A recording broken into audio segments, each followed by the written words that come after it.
Si ndihesh kur shikon që dita ditës fshati fillon dhe degradon, ikën rinia? Nuk ndjehemi mirë sepse kemi mbetur të vetmuar, ngrohtësinë e fëmijëve, të nipra të mbesa sa kemi.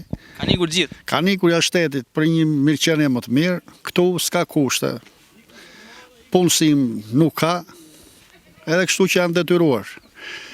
Vojtim shumë, mosha e tretë tani ka ngel vetëm, duke ikur të rinjt kanë ikur, s'ka fëmijë më, është mbyllur shkolla.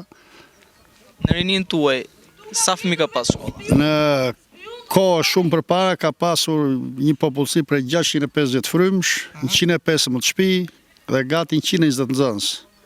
Sot nuk ka asnjë aktualisht, është mbyllur shkolla.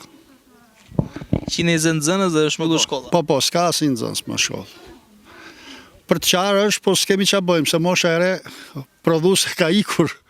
Pra kjo është një këmban alarmi për shfarrosin e fshatit, le të themi. Tani nuk e di, secili e gjykon vetë për Ti një thua s'ka mirëqenie më të fëmijë. mirë. A ka dasma këtu? A martohen këta njerëz apo? Ka dasma, po ka ikur rinia. Edhe ata që mbarojnë shkollën e mesme, ikin edhe nëse nuk shkojnë jashtë shtetit, shkojnë në qendrat e populluara, Tiranë, Durrës, punsojnë andej. Edhe këtu që s'ka.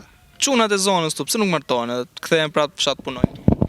Po s'ka, mëse do jetoj këtu. Këtu toka është mbi ujë, s'ka në një kushedi. Këtu prodhohet grure e misë. Grure e misë s'ka më, do ujë misri. Gruri s'ka, as vjen as ato kombajn, as gjë. Ka kushtet vështira, nuk janë kushtet.